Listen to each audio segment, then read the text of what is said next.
ಮಂಡ್ಯದಲ್ಲಿ ಕಾಂಗ್ರೆಸ್ನ ಅಭ್ಯರ್ಥಿ ಪರವಾಗಿ ಪ್ರಚಾರವನ್ನ ಮಾಡ್ತಾ ಇರುವ ದರ್ಶನ್ ಪ್ರಚಾರದ ಸಮಯದಲ್ಲಿ ಋಣ ಸಂದಾಯದ ಮಾತಾಡಿದ್ದಾರೆ. ಸುಮಲತಾ ಗೆಲುವಿನ ಋಣ ತೀರಿಸ್ತಾ ಇದ್ದಾರಾ ದರ್ಶನ್? ಕಾಂಗ್ರೆಸ್ ಪ್ರಚಾರದ ವೇಳೆ ಋಣ ಸಂದಾಯದ ಮಾತಾಡಿದ್ದು ಚಾಲೆಂಜಿಂಗ್ ಸ್ಟಾರ್ ದರ್ಶನ್. ಕಳೆದ ಬಾರಿಯ ಚುನಾವಣೆ ಸಹಾಯವನ್ನ ಚಾಲೆಂಜಿಂಗ್ ಸ್ಟಾರ್ ದರ್ಶನ್ ನೆನೆದಿದ್ದಾರೆ. ಕಾಂಗ್ರೆಸ್ ಸಹಾಯ ಮಾಡಿದ್ರಿಂದಾಗಿ ಸುಮಲತಾ ಅವರು ಗೆದ್ರು ಅನ್ನೋದನ್ನ ಹೇಳಿದ್ರು. ಹಾಗಾಗಿ ನಾನು ಪ್ರಚಾರಕ್ಕೆ ಬಂದ ಅನ್ನೋ ರೀತಿಯಲ್ಲಿ ಮಾತಾಡಿದ್ದಾರೆ. ಅವರು ಏನು ಹೇಳಿದ್ದಾರೆ ಮುಂದುವರೆದು ನೋಡೋಣ ಬನ್ನಿ.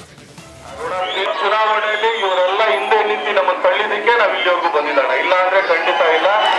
ಅದು ತುಂಬಾ ಸಂತಾಗೋಷ್ಠವಾಗಿ ಹೇಳ್ತೀನಿ. ಆ ಋಣ ತೀರ್ಸಕ್ಕೂ ಕೂಡ ಇದು 7 ಜನ ಎತ್ಕೊಂಡ್ರು ನನ್ನ ಕೈಲಾಗಲ್ಲ. ಆದ್ರೆ ಇವತ್ತು ನೀವೆಲ್ಲ ಸೇರಿದ್ದೀರಾ. ನಮ್ಮ ಗಾಣಿಗರ ಅಡಿಗೋರ್ಬೋದು, ನಮ್ಮ ಉದಯಣ್ಣಂಗಾಗ್ಬೋದು, ಚೆಲ್ವಣ್ಣಂಗಾಗ್ಬೋದು, ಅವ್ರ ಕೈನ ಬಲಪಡಿಸೋದಕ್ಕೆ ತಮ್ಮ ಅಮೂಲ್ಯವಾದ ಮತನ ಸ್ಟಾರ್ ಚಂದ್ರವ್ರಿಗೆ ಹಾಕಿ ತಮ್ಮ ಸೇವೆ ಮಾಡೋ ಅವಕಾಶನ ಮಾಡಿಕೊಡೋದು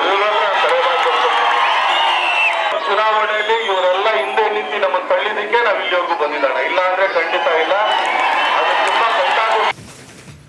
ಶಿವಮೊಗ್ಗದಲ್ಲಿ ಹುಚ್ಚರಾಯ ಸ್ವಾಮಿ ಜಾತ್ರೆ ಹಿನ್ನೆಲೆಯಲ್ಲಿ ಸಂಭ್ರಮ ಸಡಗರ ಮನೆ ಮಾಡಿದೆ. ಬಿಎಸ್ವೈ ಕುಟುಂಬ, ಯಡಿಯೂರಪ್ಪನವರ ಕುಟುಂಬ ಹುಚ್ಚರಾಯ ಸ್ವಾಮಿ ಉತ್ಸವದಲ್ಲಿ ಭಾಗಿಯಾಗಿದೆ. ವಿಶೇಷ ಪೂಜೆಯನ್ನು ಕೂಡ ಸಲ್ಲಿಸಿದ್ದಾರೆ ಅನ್ನೋದ್ರ ಬಗ್ಗೆಯೂ ಕೂಡ ಈಗ ಮಾಹಿತಿ ಲಭ್ಯ ಆಗಿದೆ.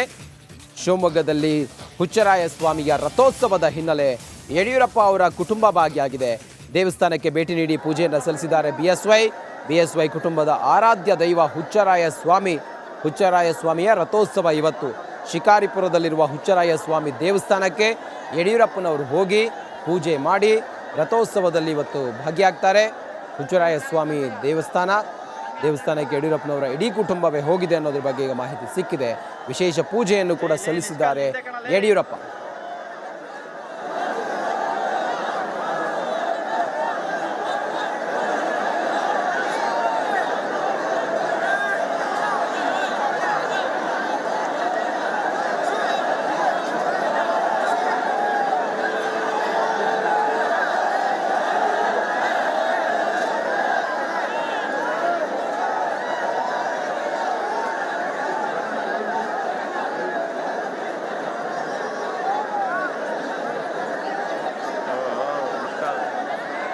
ಹುಚ್ಚರಾಯ ಸ್ವಾಮಿ ರಥೋತ್ಸವ ಇವತ್ತು ಶಿವಮೊಗ್ಗದಲ್ಲಿ.